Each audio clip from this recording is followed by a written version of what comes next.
profit-taking plans in place if you're a short-term trader. If you just listen to that and nothing else, you'll crush this bull market. Understand the primary narrative, which is as simple as reading crypto news. Just go to crypto news sites, CoinDesk, Cointelegraph, Blockworks, Bloomberg Crypto, fucking any of them. It's not about read widely, because they're all full of shit, but they are reporting the news in crypto, right? And this was a Bitcoin ETF. Sorry, this was a Bitcoin futures contract going on the CME. So it was about Bitcoin futures. What happened? That was the top of the market for Bitcoin. It sold off. Then the alts went higher. Bitcoin didn't, right? So at this same time, BTC went into a lower high.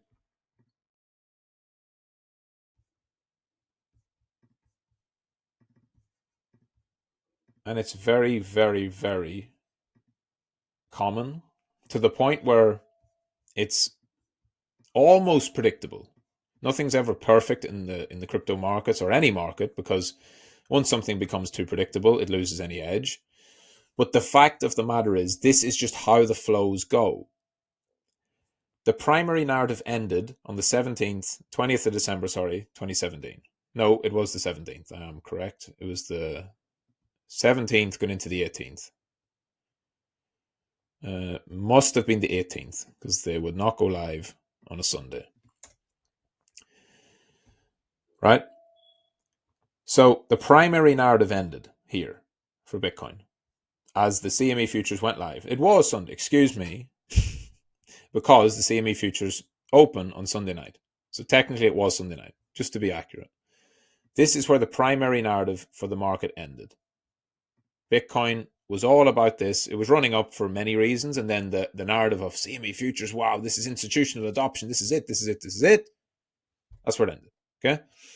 The market itself topped weeks later, right? About 2 weeks later. And so in the meantime, Bitcoin lagged, alts led.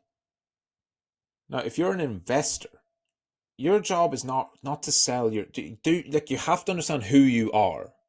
If you have not spent years refining systems for short-term trading, it is not your job to rotate. Rotating will lose you money. I guarantee it.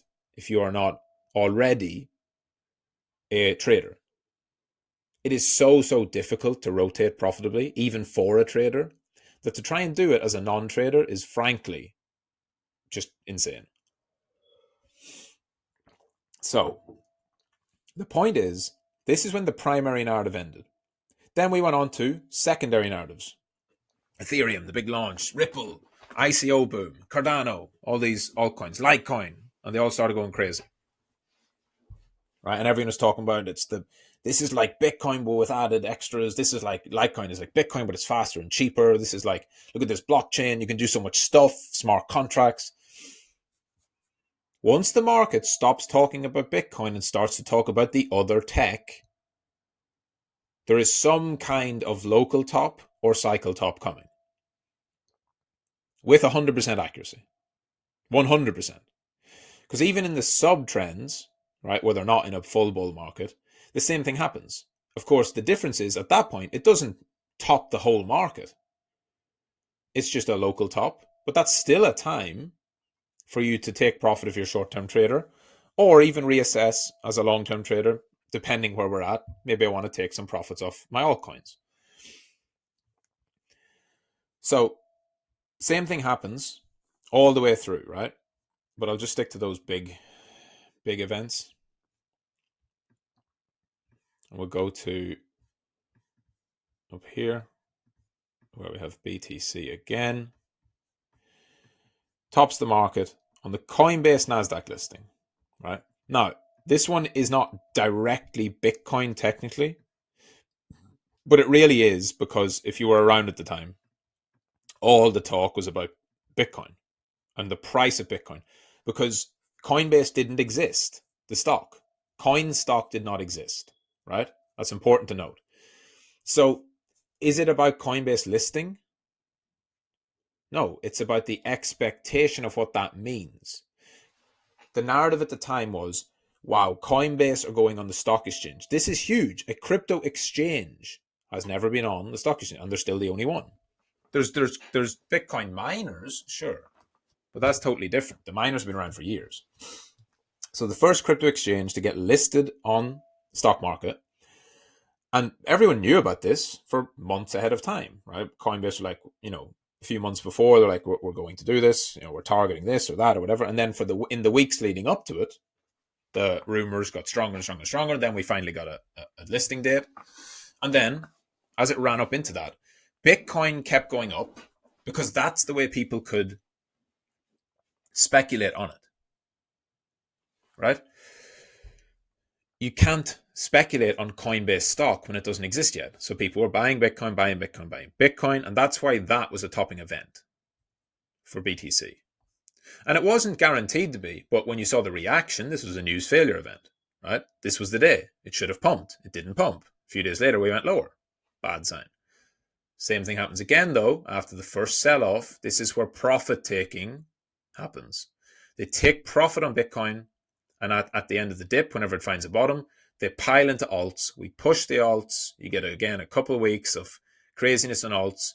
And you need this craziness, guys. Like, I know it seems kind of, it's sort of disbelief because you're like, how can this happen again? Like, isn't it just so obvious that everything's going to crash?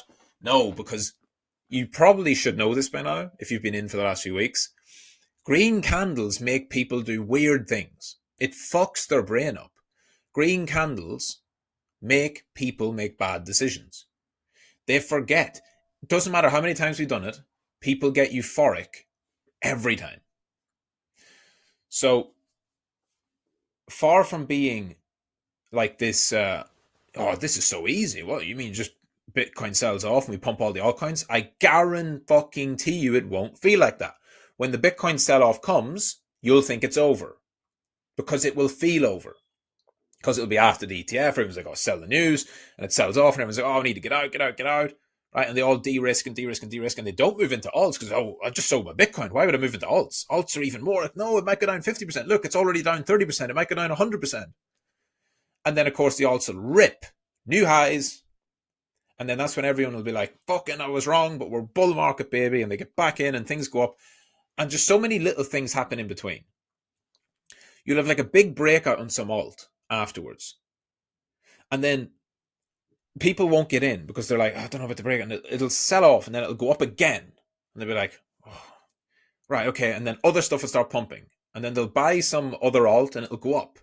And it's very forgiving. For those 3 weeks, like this part here, the market's really forgiving. Everything gets its chance to pump. And that's important because it makes people think they are, one, geniuses, right? And it breeds complacency. And two, it makes them forget. It's always like this to the point where it's actually absurd. Because at this point, people will say it should sell off now, right? And I'll use a specific alt as an example from last cycle. May 2021, Link was a good one. Link had a big run. Look at Link. Go to 4-hour chart. This is like, you have to remember, like we're Bitcoin, right? So this was the Bitcoin top. So just look at this. This was actually the Bitcoin top, or the Bitcoin top here. It was Wednesday, the 14th, right? Bitcoin sold off, Coinbase sell the news, whatever. Link went higher, dipped down, double top. Fucking massive sell-off. Like, look at this. 35%. You think this feel good? Would you wanted to buy that? Would you have been fucking trying to get in? Would you have been like euphoric? I need to buy. And then look at the bounce. How many times have we seen this year? We've had 2 or 3 of these already. Large liquidation event, big run up. Everyone foams back in, falls back. Oh no, bounces up again, down again. Oh no, it's going to go lower. Slowly grinds up. Disbelief rally. If you're a trader, this is what you want to look for. After the Bitcoin ETF, if Bitcoin sells off, you want to see which alts are doing this. And then it breaks out, right? And it doesn't just break out. Like everyone's like, so anyone who's kind of still fearful, they get trapped because it takes time. It breaks out on Tuesday, eventually tops out on Monday, but then the dip gets bought up because, again, you have to imagine this as if it was happening, and this is why you should replay trade and make it part of your routine. Literally make it part of your bull market routine. 20 minutes of replay trading. Just go and watch candles.